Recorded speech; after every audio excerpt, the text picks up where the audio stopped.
दोस्तों स्टडी 91 में आप सभी का बहुत बहुत स्वागत है। और आज आपके लिए नई सीरीज शुरू हुई है जिसका नाम है बोट एंड स्ट्रीम। ठीक है ना, यानी नाव तथा धारा। अब इस चैप्टर में हमें क्या क्या पढ़ना है मैं आपको डिटेल में बताऊंगा और उसके बाद अच्छे अच्छे सवाल कुछ आज करेंगे कुछ कल करेंगे। ठीक है ना, तो शुरुआत करता हूं इस चैप्टर का आपके सामने। आप लोग एकदम जी जान लगा के पढ़ना शुरू कर दो भाई, क्योंकि अब एग्जाम बिल्कुल करीब आ रहे हैं। ठीक है ना, अब आपका अर्थमेटिक का ये आखिरी चैप्टर भी है। अब अर्थमेटिक आपका खत्म भी हो गया है।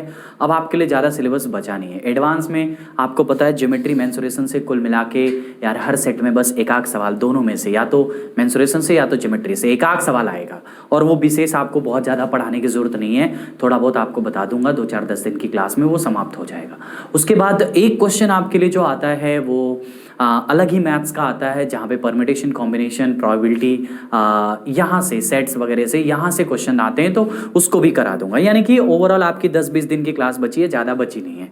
ठीक है ना, तो आपको बस मेहनत करना है यहाँ से जी जान लगा के। ठीक है ना, चलो अब जरा मैं बात कर लेता हूँ बोट की। बोट एंड स्ट्रीम आपका चैप्टर है। आप में से बहुत सारे बच्चे इलाहाबाद में रहते होंगे, या इलाहाबाद में नहीं रहते होंगे तो कहीं भी रहते होंगे। हाँ, कहीं ना कहीं तो रहते ही होंगे। तो वहाँ पे क्या है कि नदी होंगी, नाव चलती होंगी, ऐसी कुछ चीज़ें होंगी। होंगी कि नहीं होंगी आप बताओ? बिल्कुल होंगी ना बाबू, होंगी ना। नदी होंगी, नाव चलती होगी, ये सब चीज़ें होंगी। अगर इस तरह की चीज़ें होती हैं तो फिर उसको आप कैसे डिफाइन करते हो? जैसे इलाहाबाद में बताऊं तो इसका सबसे अच्छा एग्जाम्पल मैं आपको बताऊं कि प्रयागराज में एक जगह है, यहाँ पे यमुना बोटिंग क्लब है संगम किनारे। ठीक है ना, वहाँ पे आपको बोट मिल जाती है और आप उसको चलाओ। काफ़ी मज़ेदार सा सीन रहता है, मतलब आप जाओ कभी अपने दोस्त यार के साथ तो अच्छा लगेगा वहाँ पे जाने के बाद, और आप काफ़ी अच्छा फील करोगे वहाँ पे। ठीक है ना, लेकिन है बहुत अच्छी जगह। ठीक है, और वो नाव आपको दे देते हैं, वो वाली नाव होती है, पैडल वाली नाव होती है। आप पैडल मारते रहो नाव चलती रहेगी, पैडल मारते रहो नाव चलती रहेगी, वो वाली है और वो काफ़ी बेहतरीन होती है। ठीक है ना, अब समस्या ये है कि जैसे यहाँ पे लिखा है बोट एंड स्ट्रीम, ये चैप्टर है, इसमें हमें दो तरह की चीज़ों को बात करना है, बोट की बात करनी है और स्ट्रीम की बात करनी है। अब ये बोट क्या होता है और स्ट्रीम क्या होता है? अच्छा, दोनों से भी ज़्यादा जरूरी चीज़ है कि बोट चलती कहाँ है। सबसे ज़्यादा जरूरी चीज़ हमें किस पे सबसे ज़्यादा फोकस करना है? दैट इज जिंदगी का वो आधार जो सबसे ज़्यादा जरूरी होता है आपकी लाइफ में, ये। अब पता है दुनिया में क्या है ना कि बहुत सारे लोग हैं जो बहुत सारी विचारधाराएं रखते हैं। जैसे आप आज देखोगे, आज की जो सोशल मीडिया है, आज का जो लोगों का प्रेजेंस ऑफ माइंड है, जो लोगों की सोचने समझने की शक्ति है, और एक मीम चैट का जो एक अलग सिनेरियो चलता है, या एक किसी की बात को कटाक्ष मारने का एक सिनेरियो। आप हर चीज़ को मतलब आप कटाक्ष कर सकते हो, चाहे वो चीज़ अच्छी हो या बुरी। जैसे पहले क्या होता था ना, कुछ चीज़ें अच्छी, भाई जो बात कह दी गई, बड़े पूर्वज ने जो बात कह दी वो अच्छी है। जैसे मान लो आज मैं आपसे कहूँ कि जल हमारे लिए सबसे ज़्यादा जरूरी चीज़ है, जल पे ही हमारा पूरा जीवन आधार है, अगर जल ना हो तो हम मर जाएं। ठीक है, ऐसा मैंने कहा, ये बात सत्य है, ये बात एकदम फैक्ट है, इसको कोई गलत नहीं कह सकता कि जल पे हमारा पूरा जीवन चल रहा है और जल ना हो तो हम मर जाएं। जल हमारे लिए बहुत ज़्यादा जरूरी है, सबसे ज़्यादा जरूरी है। अगर कहें तो पानी सबसे ज़्यादा जरूरी है हमारे लिए, अगर हम इस बात को बताएं तो। ठीक है, तो अगर हमारे लिए पानी सबसे ज़्यादा जरूरी है, जल हमारे लिए सबसे ज़्यादा जरूरी है, तो यहाँ पे कुछ लोग इसके बारे में भी कटाक्ष कर सकते हैं कि सर अगर जल इतना ही ज़्यादा जरूरी है, आपने एक बात कहा कि जल ना मिले तो हम मर जाएं, तो कोई कहेगा सर जल मिलेगा तब भी तो मर जाएं, कैसे? तो अभी आप देखो बहुत सारे तूफान आते हैं, बहुत सारे आपदाएं आती हैं। आप देखो कि उड़ीसा में चले जाओ, हर साल कोई ना कोई तूफान आता है जहां बाढ़ आ जाती है, लोग खत्म हो जाते हैं, जल ही जल रहता है। तो ऐसा नहीं है कि मतलब जल ना मिले तो हम मर जाएं, जल मिले तब भी मर जाएं। तो काटने की बात जो होती है, कटाक्ष करने की बात, तो आज हर अच्छी बुरी चीज का एक इनकाउंटर होता ही है। हर अच्छी बुरी बात का इनकाउंटर करने वाले लोग हैं, उनकी सोच है, इस तरह से चीजें चलती रहती हैं। ठीक है ना, लेकिन वास्तव में देखा जाए तो वाटर एक अहम हिस्सा है अपनी जिंदगी का। अब बात करते हैं अपने चैप्टर की। अब हम अपने चैप्टर की बात करेंगे। देखो, जब मैं आपसे बात करता हूं वाटर की, सुनो, वाटर में दो तरह की चीजें होती हैं। अच्छा, अब मैं कहूंगा कि वाटर कितने प्रकार का होता है, तो आप कहोगे सर जी वाटर तो बहुत सारा होता है, नदी नाले का पानी हो गया, बिस्लेरी वाला पानी हो गया, या नलकूप वाला पानी हो गया, ट्यूबवेल वाला हो गया, इस तरह से बहुत सारे होते हैं यार। हाँ, आपकी बात से मैं सहमत हूँ, बहुत सारे तरह के होते हैं, ठीक है ना। लेकिन हमें सारे तरह से कोई मतलब तो है नहीं, हमें तो नाव चलानी है।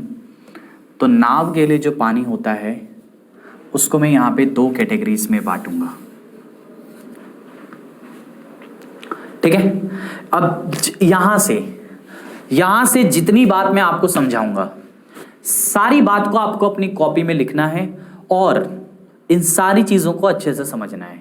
दूसरी बात, जितनी बात मैं बोलूंगा ये सारे को आपको एक एग्जाम्पल सेट करना है। एग्जाम्पल मतलब अपने दिमाग, जैसे मैंने नदी बोला तो आप अपने दिमाग में कोई नदी लो जिस नाव पे आप बैठे हो, या नहीं भी बैठे हो, देखे हो, टीवी में देखे हो, सीरियल में देखे हो, मूवीज में देखे हो, या कहीं आपके अगल बगल में कोई नदी है वहां नाव चलती है अब देखे हो, कहीं ना कहीं या सीन फील करो, मतलब उस चीज को आप फील करो कि आप नदी में मेरे साथ बैठे हो, आप नाव पे बैठे हो, नाव चल रही है, ऐसी चीजें आप फील करो। जितना अच्छे से फील करोगे उतना अच्छे से समझ में आएंगी चीजें, ठीक है ना। तो यहां पे मैंने आपसे बात किया वाटर की। अब वाटर में यहां पे देखो, वाटर को दो तरह से मैं डिफाइन करूंगा। एक होता है शांत जल,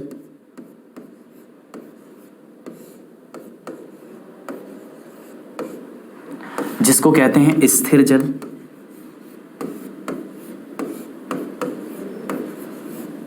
ठीक है, यानी कि स्टिल वाटर।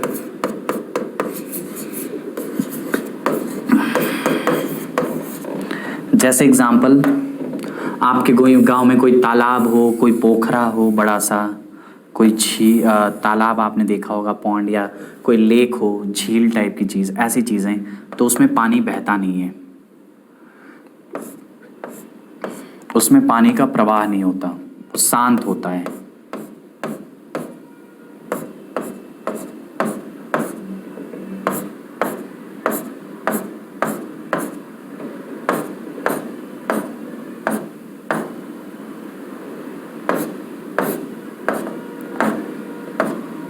इस तरह की चीजें है ना, तो इसको क्या कहते हैं अपन,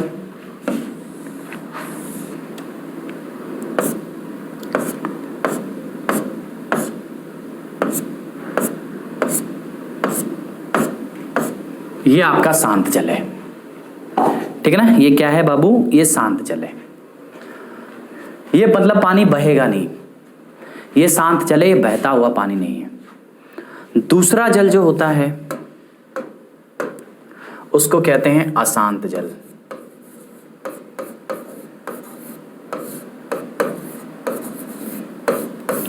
यानी कि बहता हुआ जल।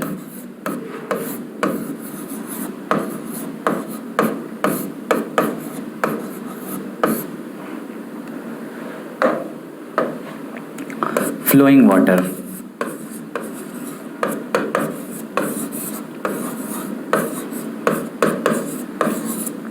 Flowing water. अब ये फ्लोइंग वाटर क्या होता है, तो यहां पे पानी के प्रवाह की गति होती है, मतलब पानी उसमें बह रहा होता है, पानी का एक डायरेक्शन होता है।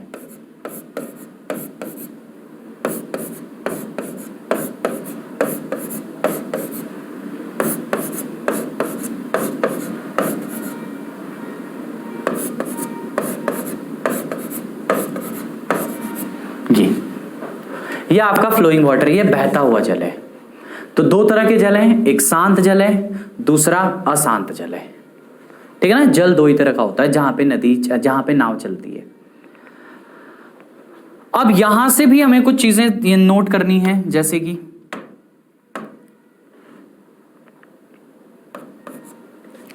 शांत जल में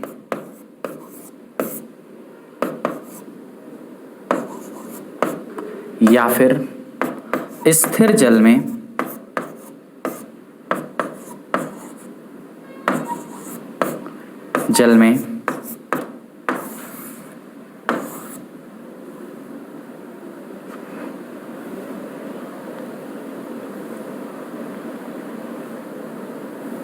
देखो, शांत जल में या स्थिर जल में किसी व्यक्ति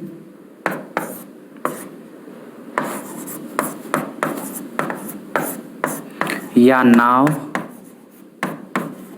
की चाल,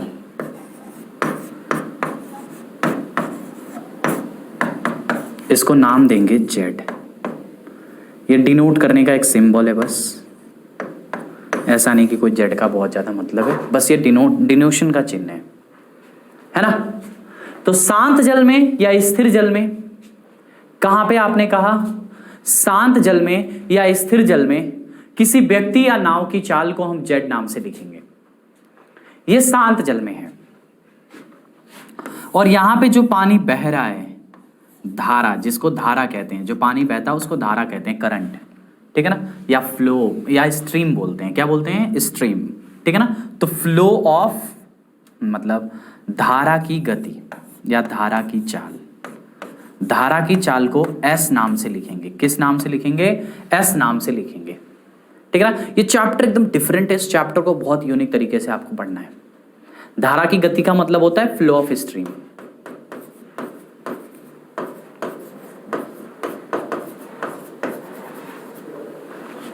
फ्लो ऑफ स्ट्रीम आपका ऐसे। अब आपने कहा सर वाटर जो होता है वो दो तरह से होता है, एक आपका शांत जल होता है, दूसरा आपका अशांत जल होता है। एक आपका बहता हुआ जल होता है और एक आपका बहता हुआ नहीं मतलब रुका हुआ जल होता है। जो शांत जल होता है, जो स्थिर जल होता है असली, जैसे मान लो आपसे मैं पूछूं कि आप कितनी रफ्तार से तैर लेते हो, मैंने आपसे पूछा कि आप पानी में कितनी रफ्तार से तैर लेते हो, जैसे मान लो कि मैंने आपसे पूछा कि आप पानी में कितनी गति से तैर लेते हो, तो आप क्या बोलोगे? आप क्या बोलोगे? आप कहोगे सर मैं पानी में 5 किलोमीटर प्रति घंटे की गति से तैर लेता हूं। इसका मतलब क्या है? या आपने कहा सर मैं 3 किलोमीटर प्रति घंटे की गति से तैर लेता हूं, या आपने कहा मैं 2 किलोमीटर प्रति घंटे की गति से तैर लेता हूं। इसका मतलब क्या है? इसका मतलब यह है कि हमारी जो ये स्पीड है ये बहते हुए पानी में नहीं है, ये रुके हुए पानी में हमारी स्पीड है। अगर रुका हुआ पानी, किसी व्यक्ति की ओरिजिनल स्पीड ज्ञात करनी है, किसी नाव की, कोई नाव कितना तेज चल सकती है, उसकी ओरिजिनल स्पीड जो ज्ञात करनी होती है वो शांत जल में ही ज्ञात होती है। कहां होती है? शांत जल में ही ज्ञात होती है। शांत जल में ही आप किसी व्यक्ति की या किसी नाव की ओरिजिनल स्पीड के बारे में जान पाते हो। शांत जल में ही आप जान पाते हो। समझ में आ रहा है? कहां जान पाते हो बाबू? शांत जल में ही आप जान पाते हो किसी व्यक्ति की या किसी भी व्यक्ति की या किसी भी नाव की या किसी भी बोट की, किसी भी स्टीमर की या किसी भी चीज की। आपको अगर उसकी स्पीड जाननी है तो आपको शांत जल में उसकी स्पीड जाननी होगी, ठीक है। और दूसरी चीज, धारा की जो चाल होगी, किसकी? धारा की जो चाल होगी, जो फ्लो ऑफ स्ट्रीम होगी, यानी कि जो पानी बह रहा है उसकी भी अपनी एक चाल होगी ना। जैसे आप देखोगे किसी पुल के किनारे आप खड़े हो जाओ, कोई भी नदी का पुल हो, उसके पुल के नीचे आप खड़े हो जाओ, मतलब पुल के ऊपर खड़े हो जाओ और नीचे के पानी को देखो तो काफी तेज बहता हुआ रहता है ना, काफी तेज बहता हुआ तुम्हें नजर आएगा। इसका मतलब क्या है? इसका मतलब है कि वहां पे भी आपके फ्लो ऑफ स्ट्रीम होती है, यानी कि धारा की भी कुछ ना कुछ गति होती है। तो धारा की गति को हम एस नाम से देते हैं, ठीक है। यहां तक क्लियर हुआ? चलो, यहां तक कोई डाउट नहीं? यहां तक कोई भी डाउट नहीं है, एकदम कॉन्सेप्ट क्लियर चल रहा है और हर एक बात आपको समझ में आ रही है। तो आपने कहा सर जो वाटर होता है वो दो तरह का, शांत जल और अशांत जल। शांत जल में जब आपसे कोई पूछेगा कि जेड क्या है तो आप कहोगे सर जेड एक चाल है। कैसी चाल है? स्पीड है। कैसी स्पीड है? तो ये एक मतलब किसी पर्सन की स्पीड है, वो भी कहां है? तो भैया स्टिल वाटर में है, शांत जल में है, ठीक है। चलो और समझाता हूं। ये जो फ्लोइंग वाटर होता है, जो बहता हुआ जल होता है,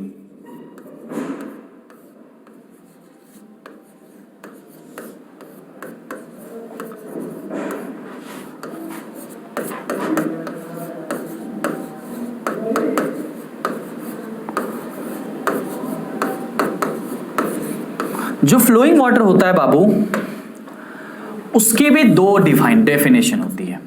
देखो,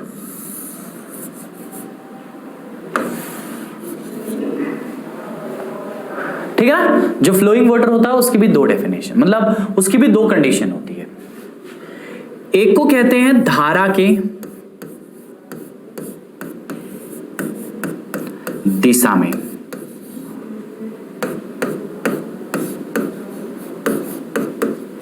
धारा के दिशा में, और दूसरे को क्या कहोगे आप? दूसरे को कहोगे धारा के विपरीत दिशा में, धारा के विपरीत दिशा में। एक को क्या कहोगे आप? धारा की दिशा में। दूसरे को क्या कहोगे आप? धारा के विपरीत दिशा में। ठीक है भाई,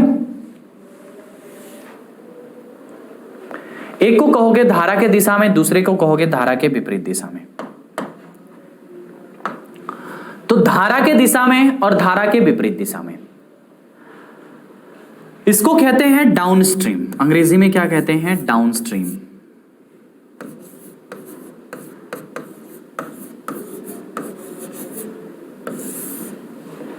और इसको क्या कहते हैं? इसको कहते हैं अपस्ट्रीम।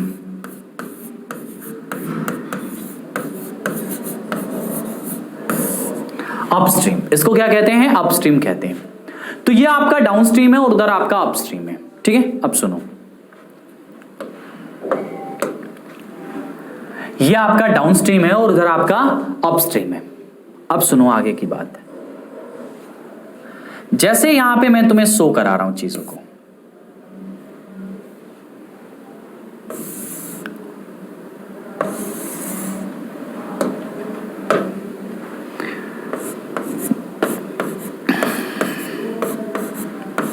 ये फ्लो ऑफ वाटर है जो आपको येलो कलर में दिख रहा है।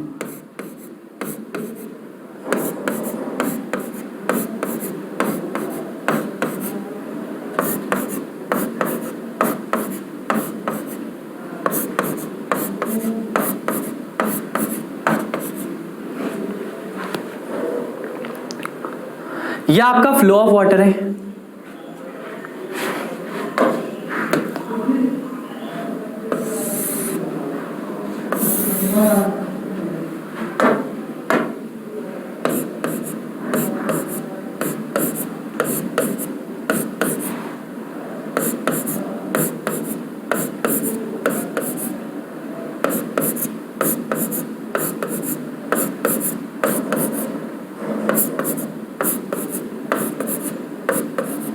ये भी आपका फ्लो ऑफ वाटर है।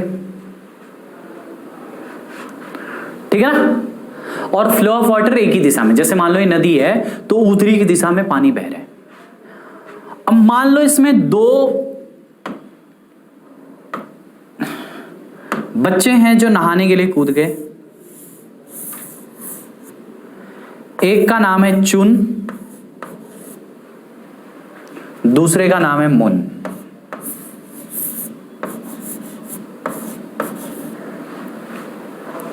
एक का नाम है चुन, दूसरे का नाम है मुन। चुन मुन, ठीक है ना। तो एक का नाम है चुन, दूसरे का नाम है मुन। अब सुनो, चुनमुन नाम के दो व्यक्ति इसमें कूद चुके हैं। अब सुनो, चुनमुन की जो फ्लो ऑफ स्ट्रीम है, जो चुनमुन की गति है या चुनमुन का जो डायरेक्शन है, वो आपको किधर शो कर रहा है? देखो आप, तो चुनमुन का डायरेक्शन येलो जो पिंक कलर में शो कर रहा है वो पानी के तरफ ही है, जिधर पानी बह रहा है उसी के दिशा में, धारा के दिशा में है। और जब आप मुन की बात करते हो तो ये अपोजिट तैर रहा है।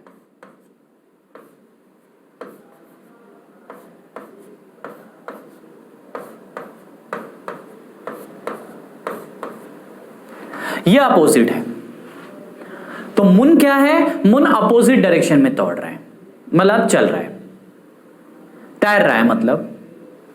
तो चुन क्या है? चुन जो है धारा की दिशा में तैर रहा है, और मुन क्या है? ये धारा के विपरीत दिशा में तैर रहा है। ये चुन मुन दो भाई हैं जो नदी के दो किनारे पर कूद चुके हैं। एक धारा के दिशा में जाने की कोशिश कर रहा है और दूसरा धारा के विपरीत दिशा में जाने की कोशिश कर रहा है।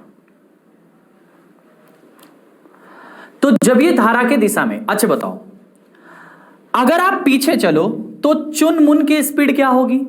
तो मान लेते हैं यहां से कि चुनमुन की जो ओरिजिनल स्पीड होगी वो यहीं काउंट होगी शांत जल में। आप बताओ, चुनमुन की जो ओरिजिनल स्पीड होगी वो कहां काउंट होगी? शांत जल में होगी, जो कि जेड है। तो चुन की स्पीड जेड है, अमुन की भी स्पीड जेड है, लेकिन ये पानी के दिशा में तैर रहा है और वो पानी के विपरीत दिशा में तैर रहा है। तो आप बताओ, ये जेड की गति से तैर सकता है, मतलब इसकी औकात जेड की है। चुन की जो औकात है वो जेड की है, बट पानी इसको क्या करेगा? खींचेगा। पानी इसको अपनी तरफ खींचेगा। तो जब आप डाउनस्ट्रीम स्पीड की बात करते हो तो उसकी स्पीड जेड थी, लेकिन एस उसको और तेज, एस माने फ्लो ऑफ स्ट्रीम, जो ये पानी की गति है, जो ये येलो कलर का पानी बह रहा है, जो पानी की स्पीड है, वो भी तो इसकी चाल को बढ़ाएगा, क्योंकि वो भी तो उसी डायरेक्शन में तैर रहा है। जिधर पानी बह रहा है, जैसे मान लो पानी इधर बह रहा है और तुम उसी डायरेक्शन में तैर रहे हो, जिधर पानी बह रहा है उसी डायरेक्शन में अगर आप तैरते हो तो आपकी स्पीड को बढ़ा देगा, यानी इसमें एस जोड़ देंगे। तो डाउनस्ट्रीम का मान क्या हो जाएगा? Z plus S. अपस्ट्रीम की जब आप बात करते हो, अपस्ट्रीम की जब आप बात करते हो तो वैसे तो जो मुन की चाल है वो जेड है, लेकिन वो पानी को अपोजिट में तैर रहा है, पानी को चीरते हुए तैर रहा है। अपने दिमाग में कोशिश करो कि इस इमेज को बनाओ, कैसे आप पानी को चीरते हुए तैरोगे। तो मुन आप हो, सपोज करो, और आप पानी को चीरते हुए, ऐसे पानी आ रहा है उधर से और आप ऐसे चीरते हुए तैर रहे हो। समझ में आया? आप ऐसे चीरते हुए तैर रहे हो, इसका मतलब क्या हुआ? आप बताओ, इसका मतलब क्या हुआ? इसका मतलब कि जो उधर से पानी आ रहा है वो पानी आपको अपोज करेगा। आप भले इतना इस तरह से तैर रहे हो, लेकिन पानी तो आपको अपोज करेगा ना। पानी आपको अपोज करेगा, पानी आपको रोकेगा, पुश करेगा, रुको रुको रुको। जैसे यहां पे क्या है, पानी आपको खींचेगा, पानी आपको पुल करेगा, यस, कम कम और फास्ट। बट ये क्या है, आपको पुश करेगा, रोकेगा, दबाएगा, रुको, पुश पुश, रुको, है ना। तो इसका मतलब पानी आपको यहां पे रोकेगा, तो एस की स्पीड इसमें से माइनस हो जाएगी, तो जेड माइनस एस। ठीक है, ये जेड क्या है? तो फ्लो ऑफ स्ट्रीम, ना ना ना ना ना, जेड क्या है? शांत जल में व्यक्ति की चाल है। एस क्या है? एस क्या है? तो धारा की चाल है।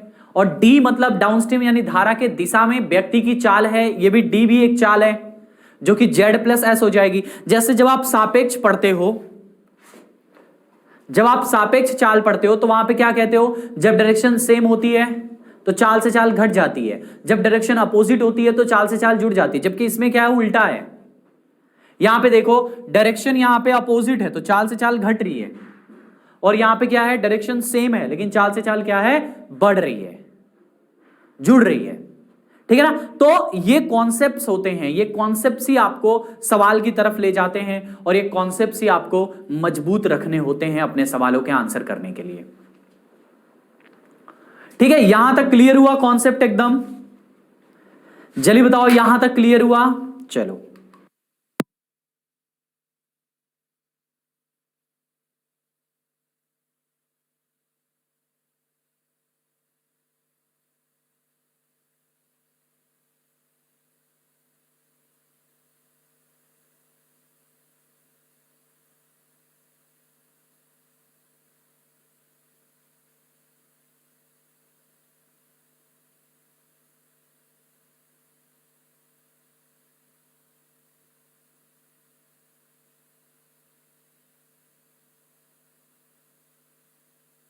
देखो यहां से आपने क्या कहा कि ये जेड प्लस एस है और ये जेड माइनस एस है, यानी यहां पे हमारे लिए चार नाम निकल के आते हैं सामने से। देखो यहां पे देखो, जेड आता है, एस आता है, डी आता है और यू आता है। ऐसे चार नाम आपके सामने आए हैं इस बार। इन चारों नाम को समझना है आपको। शांत जल में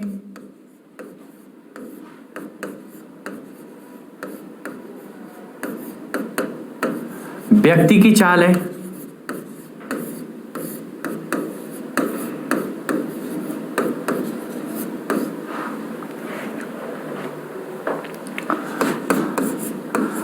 धारा की चाल है।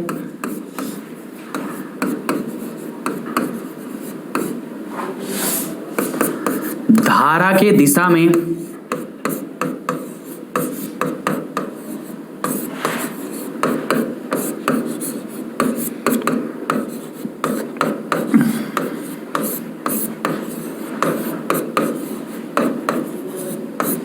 धारा के दिशा में व्यक्ति की चाल है।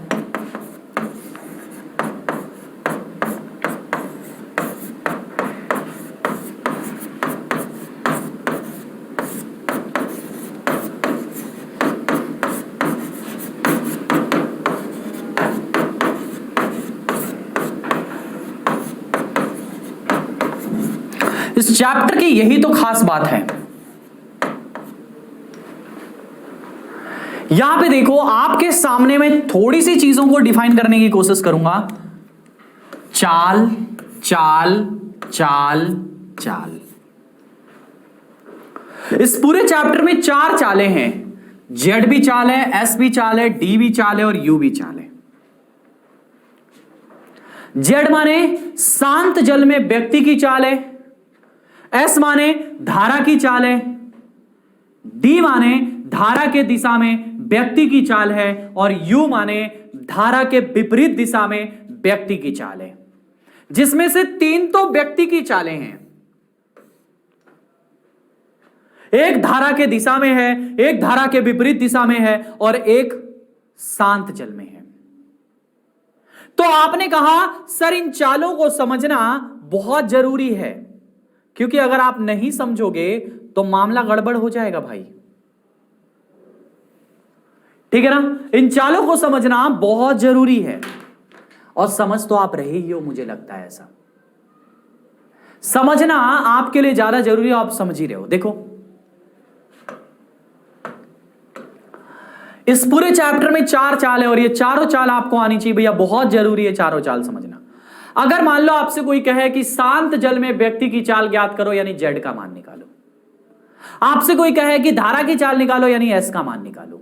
आपसे कोई कहे कि धारा के विपरीत व्यक्ति की चाल निकालो, यानी यू का मान निकालो। आपसे कोई कहे कि धारा के दिशा में व्यक्ति की चाल निकालो, यानी डी का मान निकालो। हर जगह चाल है। चलो,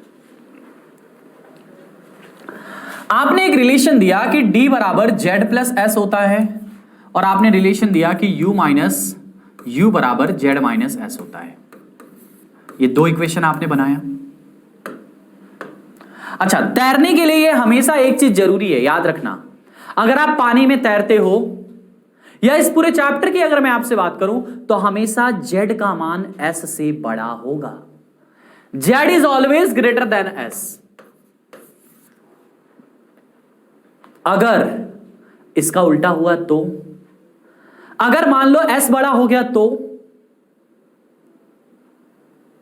फिर तो सत्यानाश है तुम्हारा। कैसा सत्यानाश सर? अब आप सोचो, पानी की गति तेज हो चुकी है अब तुम उसमें कूद गए हो, तुम्हारी गति बहुत कम है,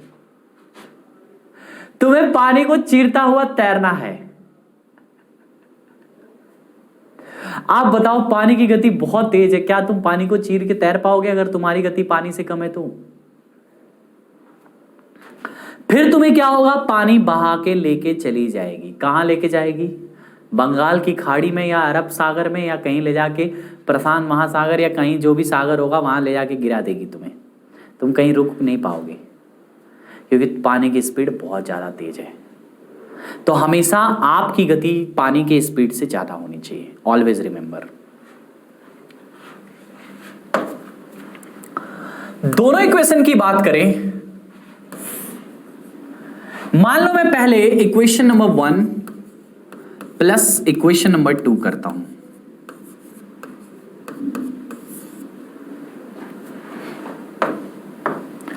D बराबर जेड प्लस एस, u बराबर z माइनस एस, दोनों को जोड़ना है, 2z का मान d प्लस यू, तो z बराबर d प्लस यू का हाफ।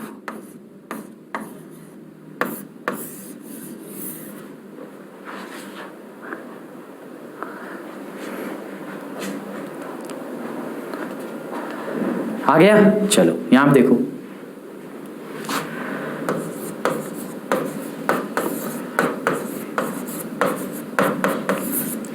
इक्वेशन 1 और माइनस इक्वेशन 2 करते हैं।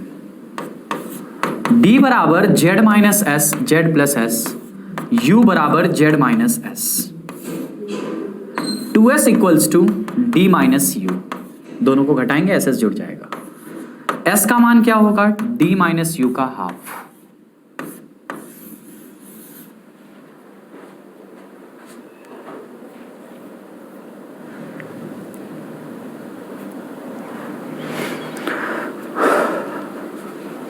ठीक है, s का मान क्या होगा? d माइनस यू का हाफ। अब यहां सुनो,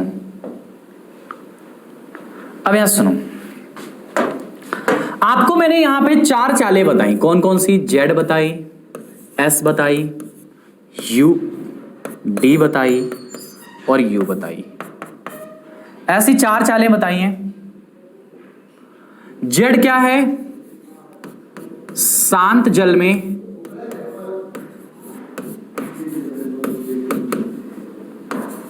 व्यक्ति की चाल है,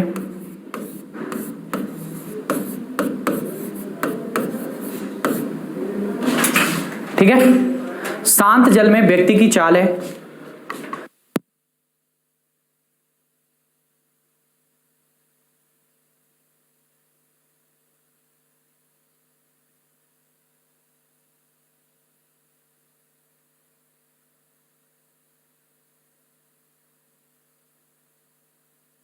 शांत जल में व्यक्ति की चाल हो गई, अभी आपने डिफाइन भी किया था इसको।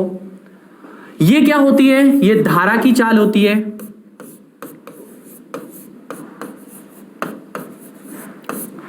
ये क्या होती है? ये धारा की दिशा में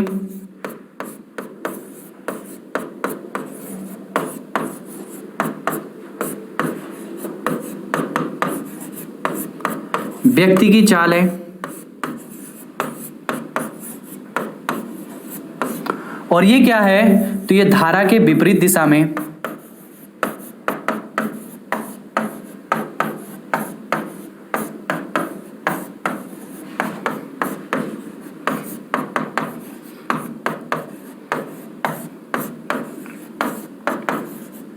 व्यक्ति की चाल है।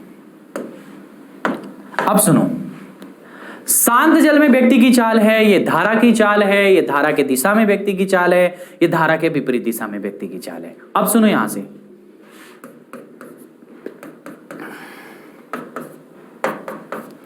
इनका मान हमसे पूछा जाता है। क्या पूछा जाता है बाबू? इनका मान हमसे पूछा जाता है कि इनका मान क्या होगा।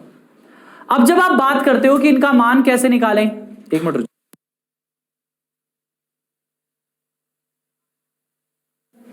तो जब आप बात करोगे z की, तो z बराबर क्या होता है? अभी आपको निकाल के मैंने पीछे ही बताया था, d प्लस यू का आधा।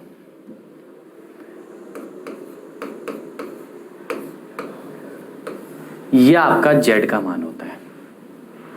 आपसे यहां पे पूछा है s का मान, तो d माइनस यू का आधा।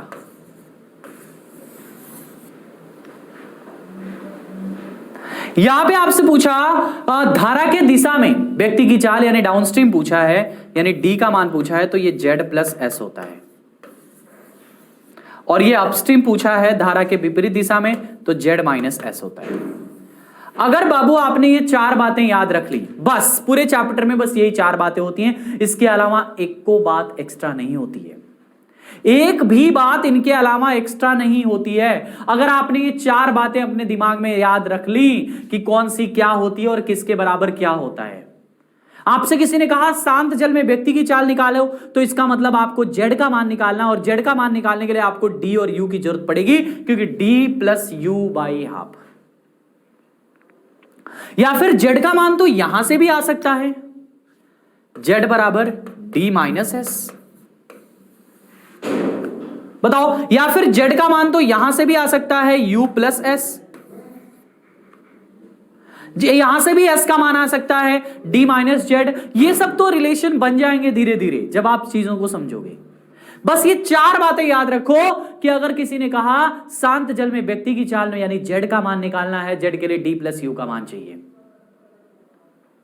अगर धारा की चाल है यानी s का मान निकालना है, यानी कि d और u यानी डाउनस्ट्रीम और अपस्ट्रीम चाहिए, तभी निकलेगा।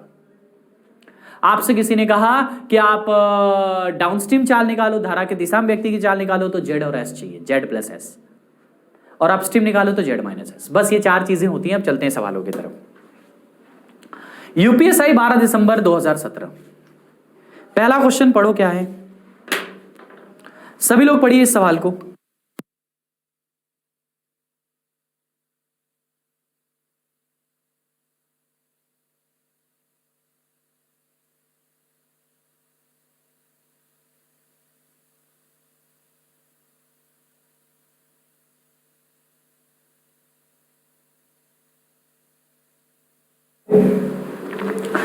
एक नाव की प्रवाह की ओर रफ्तार क्या होगी? प्रवाह की ओर, समझो सवाल को। एक नाव की प्रवाह की ओर, प्रवाह की ओर यानी कि डाउनस्ट्रीम। जब नाव की रफ्तार स्थिर पानी में यानी स्थिर जल में यानी जेड का मान 10 मीटर पर सेकंड दिया है और नदी की रफ्तार नाव की रफ्तार का 20% है, यानी एस का मान इसका 20% माने 1/5 यानी 2 मीटर पर सेकंड है। आप बताओ 10 का 20% कितना होगा? 2 ही तो होगा, तो वो 20% यानी 2 मीटर पर सेकंड है। आपसे डी पूछा है, बताओ।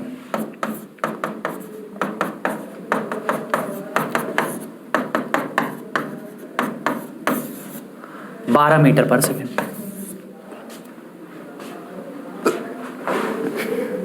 यूपीएसआई में आया हुआ सवाल है, पहली शिफ्ट में आया था, पहले दिन में। 12 दिसंबर 2017 को पहला पेपर हुआ था 2017 में, और पहले शिफ्ट के पहले दिन में, पहले दिन के पहले शिफ्ट में क्वेश्चन आया था।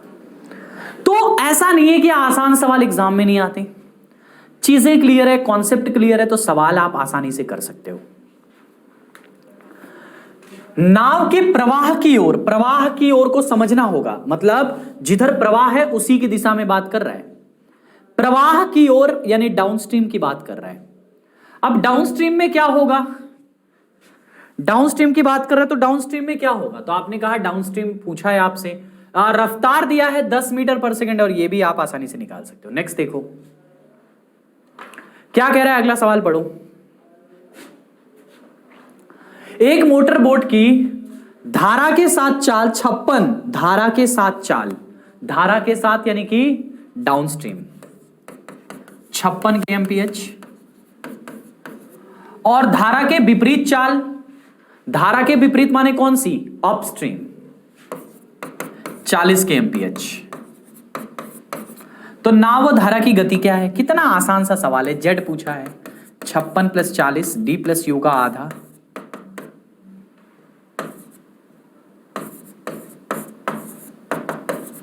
अड़तालीस kmph। 48 kmph एकमात्र ऑप्शन में है। डी माइनस यू का आधा 8 kmph। हलवा है ये सवाल, हलवा है ये सवाल। सारे सवाल हलवा हैं, यही नहीं सारे सवाल हलवा हैं। नेक्स्ट देखो, स्थिर जल में उत्तर प्रदेश कांस्टेबल 26 अक्टूबर 2018 को क्वेश्चन पेपर आया था। स्थिर जल में रजनी 7.5 घंटे में 135 किलोमीटर नाव चला सकती है। स्थिर जल में उसकी चाल निकाल दो।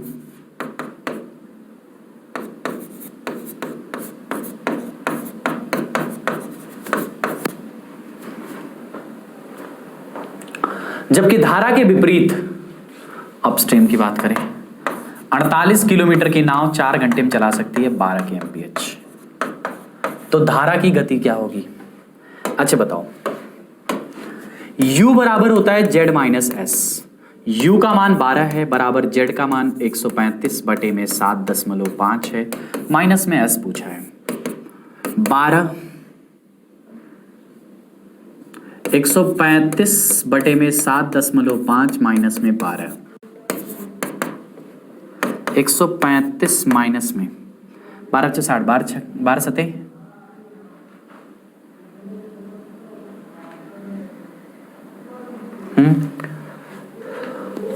12 सते 84, 84 6 90,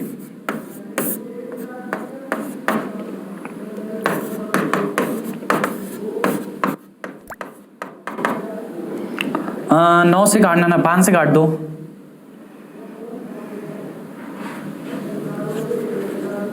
15 से काट दो,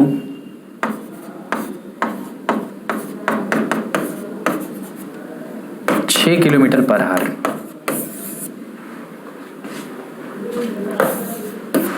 ये इस क्वेश्चन का आंसर आ गया। कुछ नहीं है, सवाल को बहुत पेशेंस के साथ किया जाता है और कुछ नहीं किया जाता है। जितना पेशेंस के साथ सवाल को करोगे उतना अच्छे से आंसर आएगा।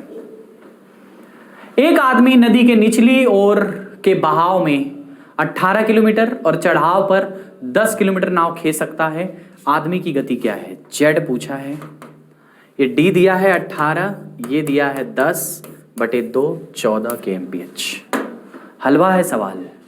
कितना हलवा है आपको खुद ही नजर आ रहा है, मैं क्या ही बोलूं इसके बारे में। एक नाव धारा की दिशा में 8 किलोमीटर की दूरी 1 घंटे में, तो धारा की दिशा में डाउनस्ट्रीम आ गया उसका 8 kmph, और धारा के विपरीत दिशा में 2 किलोमीटर की 1 घंटे में, यानी अपस्ट्रीम आ गया 2 किलोमीटर पर आवर। धारा की गति आपसे पूछा है d - u का आधा, है ना। 8 - 2 का अंतर 6 का आधा 3 kmph। एक नाव की स्थिर जल में 10 kmph, यानी जेड का मान दिया है। नदी की चाल, जेड का मान 10 है, नदी की चाल 8 है। वह नदी के बहाव की दिशा में 2 घंटे 30 मिनट तक चली। कितनी दूरी चली? नदी के बहाव के दिशा में, यानी डाउनस्ट्रीम की स्पीड 18 kmph। अब 2 घंटे 30 मिनट चली है, तो दूरी बतानी है आपको। दूरी बराबर स्पीड इंटू टाइम होता है।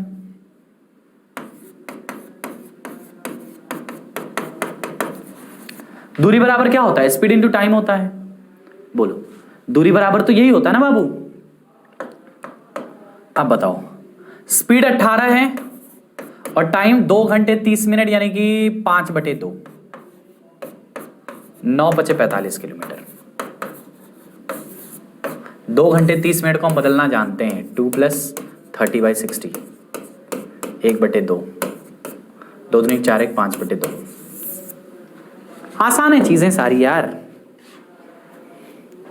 एक नाव शांत जल में 16 kmph, और इसकी देखो जेड दिया है, ये एस दिया है, और उस नाव द्वारा अनुप्रवाह में, अनुप्रवाह मतलब धारा के दिशा में 84 किलोमीटर दूरी तय करने में, यानी डाउनस्ट्रीम पहले बताओ कितना लगेगा। तो 16 × 5 = 21। 84 किलोमीटर अनुप्रवाह का मतलब, अनु मतलब होता है पीछे, प्रवाह मतलब प्रवाह के पीछे, प्रवाह के पीछे पीछे चल रहे हो आप, यानी कि डाउनस्ट्रीम चल रहे हो आप, ठीक है ना।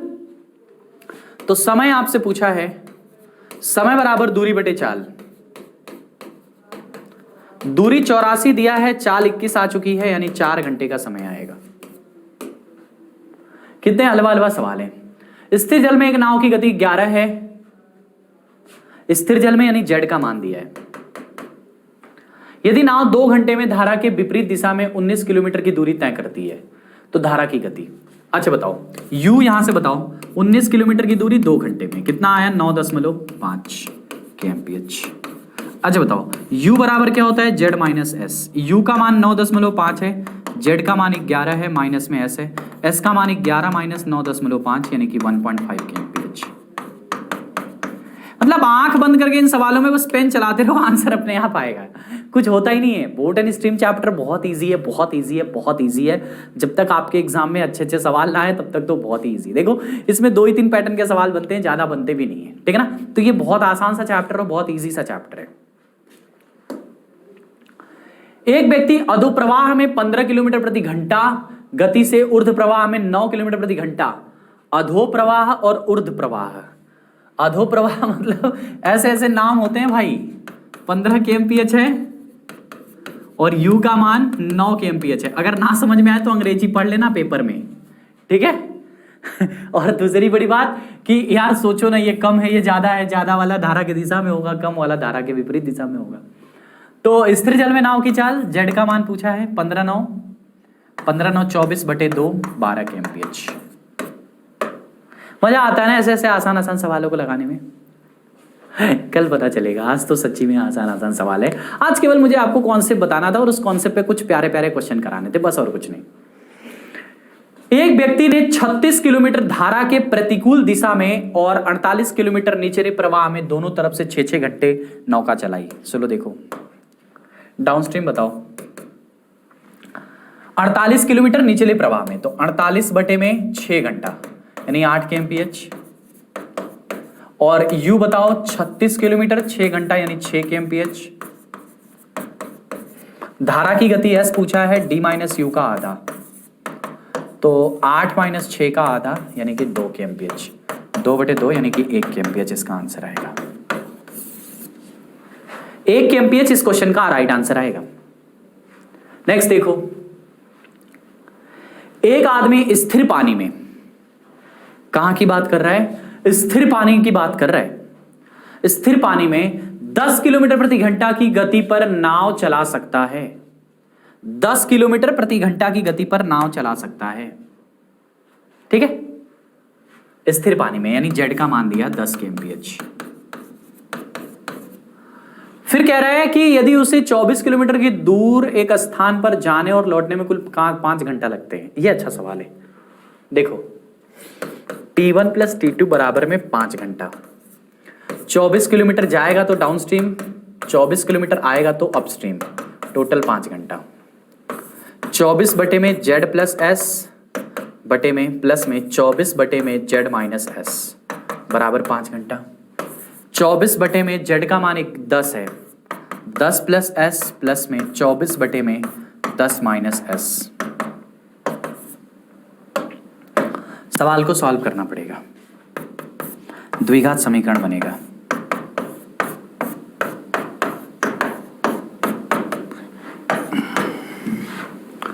दो 240 - 24s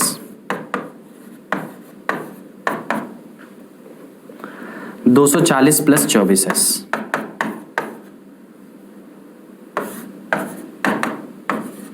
अब यहां से देखो 24s से 24s खत्म, 240 480 बटे में 10 का स्क्वायर माइनस एस का square, a + b a - b, ठीक है, बराबर में 5।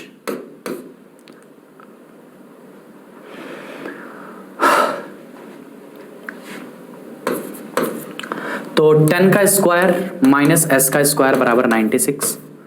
100 तो एस का स्क्वायर बराबर 100 - 96, एस बराबर रूट में 4 यानी 2।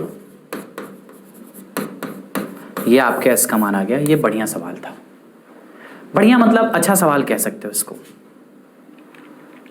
बढ़िया मतलब अच्छा क्वेश्चन कह सकते हो, अच्छा सवाल था। टाइम था, कैलकुलेशन थी थोड़ी सी। देखो कह रहा है कि एक आदमी स्थिर पानी में 10 किलोमीटर की गति से नाव चला सकता है, यानी कि जेड का मान दिया है 10 kmph। यदि उसे 24 किलोमीटर दूर एक स्थान पर जाने और लौटने में 5 घंटा लगता है, जाने प्लस आने में 5 घंटा, तो 24 बटे डी जाएगा तो डाउनस्ट्रीम और 24 बटे यू आएगा तो अपस्ट्रीम बराबर 5 घंटा। 24 बटे Z plus S, Z minus s, Z का मान दिया है सवाल में, एस का बस पता करना था, कैलकुलेट किया, आंसर आ गया। आप इसको ऐसे भी कर सकते हो,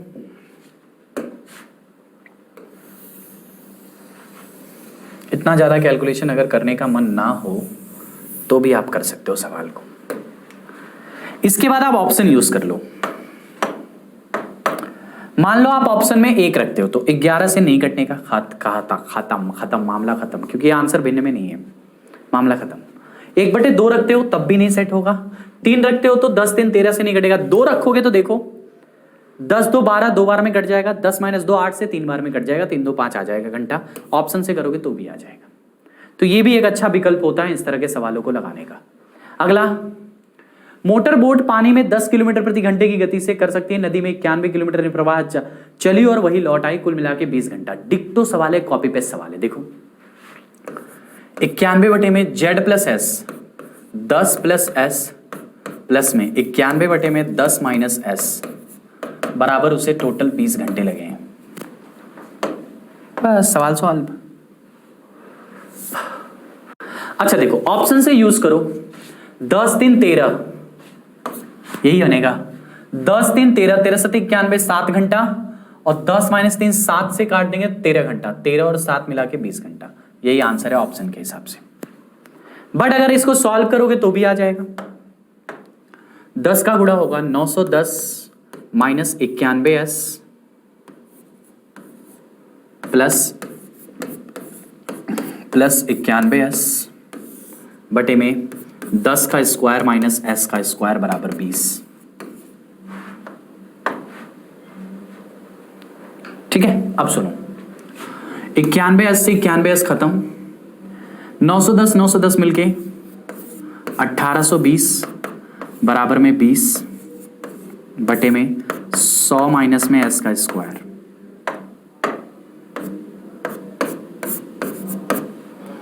तो एस स्क्वायर बराबर 100 माइनस 91, एस स्क्वायर बराबर 9, एस का मान 3। मैंने तो पहले ही कहा था कि ऐसे भी आ जाएगा। ठीक है, ऐसे भी कर सकते हो आप। उर्वशी के बारे में कुछ बात है, देखो कौन है उर्वशी। ध्यान से पढ़ो सवाल में कि क्या कह रहा है उर्वशी के बारे में। देखो कह रहा है उर्वशी धारा के विरुद्ध 750 मीटर 675 सेकंड में, धारा के विरुद्ध यानी अपस्ट्रीम 750 मीटर 675 सेकंड मीटर पर सेकंड, 75 से काट देंगे 10 बटे में 9 मीटर पर सेकंड। ठीक है, उसके बाद तथा 7.5 मिनट वापस आने में, यानी डाउनस्ट्रीम की बात कर रहा है। तो 750 बटे में 7 छक 42 प्लस 30 450 मीटर पर सेकंड, 10 बटे 6 ना, हाँ सही है, सही है। ठीक है, तो शांत जल में उसकी चाल यानी जेड का मान पूछा है, डी प्लस यू का आधा, 10 बटे 6 प्लस 10 बटे 9 का आधा, 18 और 9 से है ना, 6 से 3 बार तो 30 और 9 से 2 बार तो 20 बटे में 2 यानी 2 का गुणा, 50 बटे 36। ओ हो 6 से तो 42 प्लस 30 450। सही है, धारा के विरुद्ध 450 मीटर 7.5 मिनट वापस आने में लगता है। हाँ देखो 50 बटे 36 का मतलब 25 बटे 18, ये मीटर पर सेकंड में आंसर आएगा। आंसर आपका kmph में दिया है 25 बटे 18 गुणे 18 बटे 5 kmph आपका आंसर आ गया। कुछ नहीं है सवाल में। अगर कॉन्सेप्ट क्लियर है तो फिर सवाल क्या है। सारे कॉन्सेप्ट को मैंने समझाया और सवाल को तो मतलब ऐसे यूं यूं यूं यूं लगा लिया। बताओ समझ में आया सभी को? चलो ये आज का आखिरी सवाल था। कल भी हम बोर्ड के अच्छे सवाल करेंगे।